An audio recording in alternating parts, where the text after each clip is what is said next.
jiital Monsieur le Président de l'Assemblée nationale, une jeunesse abusée boo xam ne tey lay gën a bëgg Ousmane Sonko, une jeunesse qu'on dit abusée boo xam ne tey la gën a bëgg Ousmane Sonko, tey la gën a fonk Ousmane Sonko.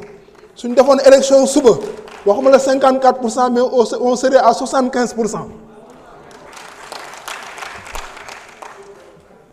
Madame le ministre,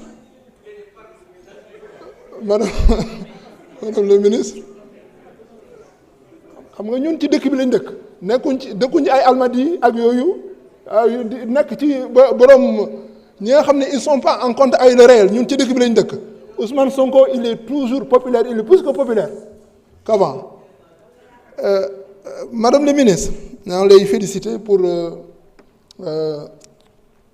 CAN bi équipe nationale gagnée, bien que bëri na ay problème dul jeex. Foofu laa doon tàmbale voté woon nañ fii benn projet de convention avec le Maroc pour di transférer les condamnés des deux pays pour que ñu mën a purger seen peine dans leur pays d'origine. Li may njëkk a laaj mooy pourquoi cette convention n'est pas encore mise en œuvre pour pouvoir bénéficier aux Sénégalais qui sont encore toujours en détention dans les prisons du Maroc. Il paraît que les prisons du Maroc sont très difficiles. Déjà dañ leen di tere ngeen nekk en contact ak seeni mbokk. Soo dégloo sax seen avocat bi doon na wax loolu que mënuloon gis ses clients.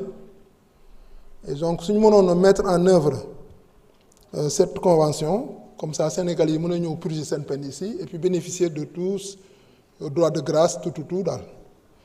Beneen bi mooy concernant l'athlétisme.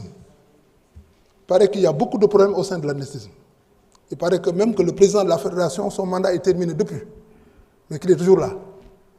Et que li ñu doon am na benn organisation bu ñu doon def bërki démb mais que le président aurait tout fait pour décourager les étrangers ñu ñëw participer à cette manifestation. Loolu madame la ministre, je pense que loolu lu jar a xool la. Leneen li ma ci teg mooy que bon Sénégal football bi dafa dominer tout le sport, mais en réalité c'est l'arbre qui cache la forêt, parce que au-delà du football et au-delà de la lutte, il y a beaucoup de problèmes dans les autres secteurs. waaw mën nañ ci noter des infrastructures insuffisantes et mal entretenues.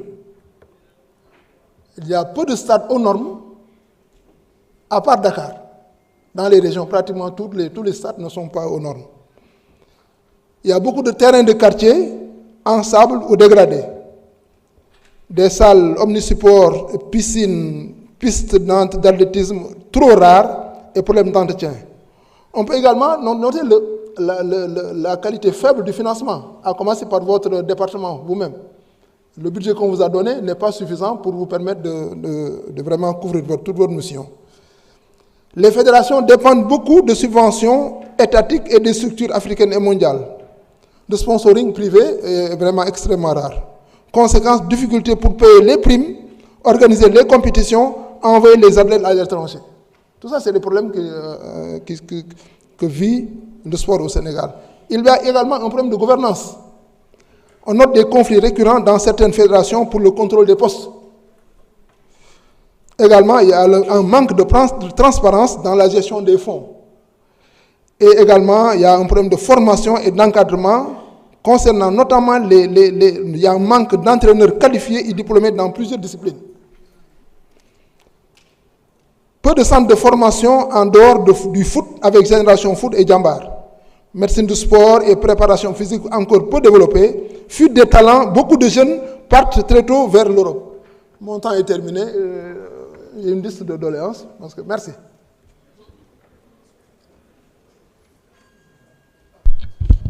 Merci beaucoup. Alioune Sène, vous avez la parole.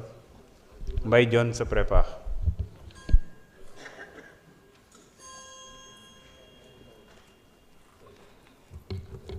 Merci, Monsieur le Président. Mesdames les ministres, maa ngi leen di nuyu bu baax. sunu sœur Khady ñi ngi lay féliciter ci liggéey bi nga xamee ne ni yaa ngi koy liggéey au niveau du ministère ñi ngi la ci jaajëfal bu baax damay ñëw ci première interpellation bi rek mooy ci nawetaan yi pour avoir fait 27 ans de nawetaan pendant lesquels je fus 10 ans de président d'équipe nekk na loo xam ne xam nañu ko bu baax a baax les nawetaan sont dévoyés parce que sunu mag yi fi nekk xam nañ nawetaan lan moo ko tax a jóg quand les gens parlent de ASC association sportive et culturelle pratiquement culture bi moom moo sooxee ba ñu bëri gisatuñu seen bopp ci nawetaan yi parce que damay wax ne nawetaan dafa tombé ak grandes vacances ñu ne woon jàngalekat yi les universitaires les enseignants de manière générale étudiants yi élèves yi ak ñi dëkk ci quartier bi ñëw leen kat vous allez pratiquer les nawetaan dana leen tere def yenn yi donc nga gis ne pendant la journée pratiquement les équipes ne fonctionnent pas alors que mën nañ leen mettre à profit ñu mën a jàngal xale yi defal leen ay cours de vacances le soir il y avait des compétitions culturelles loolu tamit ñu war ko indiwaat moo tax ñun proposition bi ñuy def nañu tëggaat les ASC parce que ñu bëri fii boo waxee ñu ne nawetaan amul njariñ si nawetaan am na njariñ bu baax mais niñ koy defee moom la ñu war a xoolaat bépp ASC boo xam dafa war a compétir ñu ne ko cahier de charge baa ngi nii critères yaa ngi nii pour nga mën a bokk ci compétition bi donc je pense que à ce niveau loolu war nañ ko teg waxoon naa tamit les courses hippiques muy course fas dafa am solo trop muy refléter ñun tamit sunu culture